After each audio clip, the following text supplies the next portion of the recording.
నిరుపేద వస్త్రాలు ఆయన కలిగి ఉన్నట్టుగా మనం చూస్తూ ఉన్నాం. ఎందుకంటే ప్రియ సహోదరి సోదరా, చాలా మంది విదేశాల్లో ఉన్న మన భారతీయులు వాళ్ళు చక్కటి వస్త్రాలు ధరించుకుంటారు. కొన్ని ఫొటోస్ మనం చూస్తున్నప్పుడు వాళ్ళు ఎలాంటి వస్త్రాలు వేసుకుంటారు? చాలా ఖరీదైన వస్త్రాలని ధరించడం మనం చూస్తూ ఉంటాం. కాబట్టి ఇక్కడ ఎప్పుడైనా వాళ్ళని, మన ఇండియా వాళ్ళని ఎవరైనా మామూలుగా భారతదేశానికి వెళ్దాం వస్తానంటే వాళ్ళు అంటారంటే, చిన్న మేము అక్కడ రాము, అక్కడ మట్టితో ఉంటుంది అంతా కూడా ఏరియా అంతా, ఆ మట్టిలోకి మేము రామంటాను. కానీ వాళ్ళు ఎక్కడి నుంచి వెళ్ళారు? ఇక్కడి నుంచి వెళ్ళారు. కానీ ఇక్కడికి రావడానికి వాళ్ళు ఇష్టం. అంటే ఇక్కడ ప్రభు అయిన యేసుక్రీస్తు వారు ఆయన ఎంతగా తగ్గించుకుంటున్నాడు ఒకసారి గమనించండి. ఒక పేద వస్త్రాన్ని ఆయన మొట్టమొదటిగా దీనత్వాన్ని ఆయన కలిగి ఉన్నాడు అనే విషయాన్ని మనం చూస్తూ ఉన్నాం. అయితే ప్రభు దేవుని యొక్క స్వరూపము నుండి దాసుని స్వరూపమును ఆయన మార్చుకున్నట్టు. అంటే ఆయన ఎలా ఉన్నాడు? దేవుని యొక్క స్వరూపాన్ని విడిచిపెట్టి ఆ దాసుని స్వరూపాన్ని ఆయన ధరించుకుని ఉన్నాడు. అందుకనే ఫిలిప్పీయులకు రాసిన పత్రిక చూడవలసిన 2వ అధ్యాయము 6-7 వచనాల్లో దీని గురించి మనం చూసినట్టే, మరియా కప్పిన వస్త్రాన్ని ఆయన అసహించుకోలేదు. ప్రియమైన వాళ్ళ, మరియా కప్పిన వస్త్రాన్ని ఆయన ఎవరు అసహించుకున్నాడా? అసహించుకోలేదు. చూడండి, ఎవరైనా ఒక్కోసారి మన పిల్లలకి ఏదైనా చిరిగిపోయిన వస్త్రం వేసారు అనుకోండి, ఏది ఇలాంటిది వేసేయండి చిప్పేసి అత్తలు పడేసేవాళ్ళు చాలా మంది ఉన్నారు. అంటే ఇక్కడ ఒక విషయాన్ని మనం అంటే ఆ యొక్క తల్లి ధరించిన వస్త్రాన్ని యేసుక్రీస్తు వారు ఎప్పుడు కూడా ఆ విధంగా తీసివేసినట్లుగా ఎక్కడ కూడా రాయబడలేదు. ప్రియమైన వాళ్ళు, అంటే మన పిల్లలకు ఒకవేళ మాసిపోయిన వస్త్రాన్ని వేస్తేనే వాళ్ళు వేసుకోరు, చిరిగిపోయిన వస్త్రాన్ని వేస్తేనే వాళ్ళు వేసుకోరు. అంటే ఇక్కడ మనం చూస్తున్నాం, యేసుక్రీస్తు వారు ఆ తల్లి వేసిన వస్త్రాన్ని అలాగనే ఆయన ధరించాడు, కానీ ఆయన ఏమాత్రం కూడా అసహించుకోలేదు అనే విషయాన్ని మనం అంటే దాంట్లో ఆయనలో ఏం కనిపిస్తుంది? దీనత్వం కనిపిస్తుంది. ఏం కనిపిస్తుంది? దీనత్వం కనిపిస్తూ ఉంది. అంటే దీనత్వాన్ని వస్త్రాన్ని ప్రభు ధరించినట్లుగా పరిశుద్ధ లేఖన భాగములు మనం చూస్తూ ఉన్నాము. అంటే ఇక్కడ మనం గమనించినట్లయితే ఆ దీనత్వమైన వస్త్రం గురించి మనం ధ్యానిస్తున్నప్పుడు ప్రభు ఆయన దీనత్వాన్ని మనకు దయచేయమని మనం అడగాలి. ప్రియమైన వాళ్ళం, ఈ రాత్రి మనం ఏమనాలి? పిల్లలు మీరు ఏమనాలి? నాకు కూడా ఆ దీనత్వం అనే మనస్సు నాకు దయచేయని ప్రభుని మనం అడిగే వారంగా ఉండాలి. ఎందుకంటే ఆయన అంటూ ఉన్నాడు 2వ కొరింథీయులకు రాసిన పత్రిక 8వ అధ్యాయం 9వ వచనంలో దీనత్వం ధరించుకున్న ఆ యొక్క విషయాన్ని గురించి ఆయన మాట్లాడుతూ, అయితే ధనవంతుడైండి మీరు తన దారిద్ర్యం వలన ధనవంతుడు కావాలని మీ నిమిత్తము దరిద్రుడాగిన వారికి మనం చూస్తూ ఉన్నాం.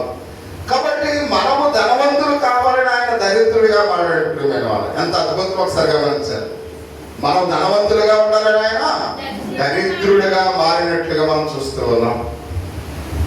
ఆయన ఎంత ప్రేమ కలిగిన వాడు ఒకసారి గమనించారు. మన గురించి తను ఆయన తగ్గించుకున్నాడు. అంత దీనత్వాన్ని ఆయన కలిగిన వాడే ఉన్నాడు. అవును, మన దీనత్వాన్ని నేర్పించడానికి క్రీస్తునందు మనం ఐశ్వర్యులుగా చేయడానికి ఆయన పేద వస్త్రాలను ఏం చేశాడైనా ధరించాడు.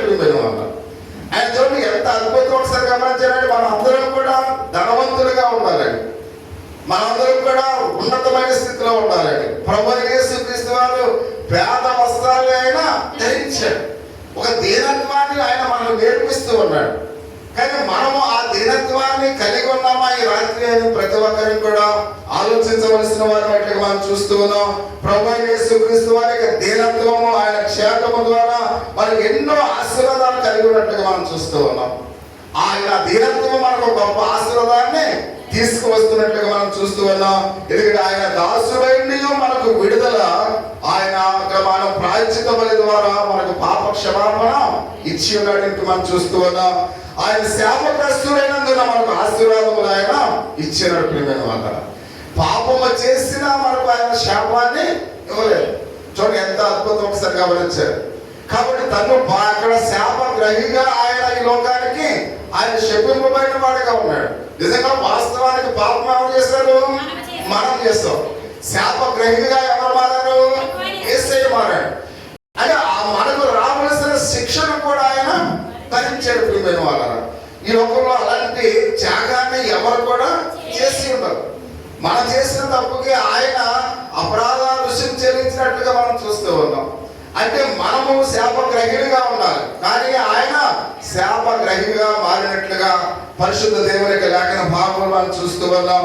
అందుకనే ఆయన మనకు ఆశీర్వాదాలు ఇచ్చి ఉన్నాడు, ఆయన మనకు జీవాన్ని ఇచ్చినట్లుగా మనం చూస్తాం. అందుకే మనం నిత్య జీవము, అంతేకాదు ఆయన దరిద్రత ద్వారా మనకు ఐశ్వర్యాన్ని ఇచ్చారు ప్రియమైన వాళ్ళ. అంటే ఈ రోజు మనం ఈ విధంగా ఉన్నామంటే ఆయనే ప్రియా సహోదరి సోదరుడు.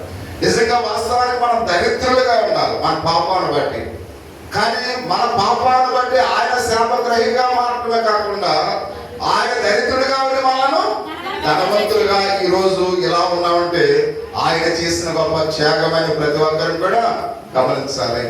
కాబట్టి ఈ రోజు మనం ఎలా ఉన్నామంటే ఆయనే అని ప్రతి ఒక్కరిని కూడా ఆలోచించవలసిన వారినట్టుగా మనం చూస్తూ ఉన్నాం. ఆయన మనకు అనుగ్రహించిన ఐశ్వర్యం ఎంత గొప్పదో ఒకసారి మనం చూద్దాం. ఒకటి, కృపా ఐశ్వర్యాన్ని దేవుడు మనకి ఇచ్చాడు. ఎలాంటి ఐశ్వర్యం ఇచ్చాడట? కృపా ఐశ్వర్యాన్ని. ఎఫెసీయులకు రాసిన పత్రిక 1వ అధ్యాయం 2వ వచనం మనం చూస్తున్నాం. రెండవదిగా కనికర ఐశ్వర్యాన్ని దేవుడు మనకు ఇచ్చినట్లుగా మనం చూస్తూ ఉన్నాం. మూడవదిగా మహిమ ఐశ్వర్యాన్ని ఇచ్చాడు. నాలుగవది విశ్వాస ఐశ్వర్యాన్ని మనకి ఇచ్చినాడు. చూడండి, ఒక విషయానికి మనం చూసినట్లయితే యోబు గ్రంథము 1వ అధ్యాయం 15వ వచనంలో యోబు యొక్క జీవితం హఠాత్తుగా దారిద్ర్యముతో దాడి చేయబడినట్లుగా మనం చాలా సార్లు మనం విన్నాం. హఠాత్తుగా దాడి చేయబడ్డది. ఎలా దాడి చేయబడ్డది? ఆయన దారిద్ర్యంగా దరిద్రుడిగా మారిపోయాడు. ఇక అంత మాత్రం కాకుండా ఆయన పశువులు, మందలు, ఆస్తిపాస్తులు సమస్తం అన్నీ కూడా ఆయనకు కలిగినవన్నీ కూడా పోయి, ఎందుకంటే ఆ శ్రమలు ద్వారా దరిద్రతో ఆయనకు వచ్చినట్లుగా మనం చూస్తూ ఉన్నాం. యోబు గారికి శ్రమల ద్వారా ఏమొచ్చింది? దరిద్రత వచ్చింది అనే విషయానికి మనం చూస్తూ ఉన్నాం. అవును, ఒక దినమున యోబు ఇక్కడ సర్వస్వాన్ని కూడా ఆయన కోల్పోయాడు. అంత మాత్రం కాకుండా యోబును ఇక్కడ ఆయన మన గమనికైతే సువర్ణ వల్లే ప్రకాశం వచ్చేసినట్లుగా మనం చూస్తూ ఉన్నాం. సర్వస్వాన్ని పోగొట్టుకున్నప్పుడు కూడా దేవుడు అతను మళ్ళీ ఏం చేశాడు? ఆస్వాదించాడు. అది యోబు యొక్క శోధింపబడింది కేవలం 6 నెలలు మాత్రమే ప్రియమైన వాళ్ళు. యోబు గారు ఎన్ని నెలలు శోధింపబడ్డాడు? శ్రమల ద్వారా 6 నెలలు మాత్రమే. తర్వాత అత్యధికమైన 2 కలిగిన ఆ ఆశీర్వాదాలు పొందుకున్నాడు. అంటే ఒక 6 నెలలు మాత్రము ఆయన సహించాడు, ఓర్చుకున్నాడు, ఆ దరిద్రాన్ని భరించాడు. కానీ యేసు ఆ దేవుడిని ఏ మాత్రం కూడా ఆయన ఒక మాట కూడా అనలేదు ప్రియమైన వాళ్ళ. అంటే ఆ సువర్ణము అంటే బంగారాన్ని కాల్చినప్పుడు తన యొక్క స్వరూపం ఎలా ఇంకా అందంగా తయారవుతుందో, అన్ని శ్రమలు కలిగినప్పుడు కూడా ఆ యొక్క యోబు గారి యొక్క జీవితంలో ఆయన సువర్ణం వల్లే మెరుపు పొందినట్లుగా మనం చూస్తూ ఉన్నాం. అంటే మన జీవితాల్లో కూడా మనం కూడా ఎన్ని శ్రమలు వచ్చినా, కష్టాలు వచ్చినా వాటి నుండి మనం భయపడవలసిన పని. అది అక్కడ శాశ్వత కాలం మనకు ఉండేవి కాదు ప్రియమైన వాళ్ళ.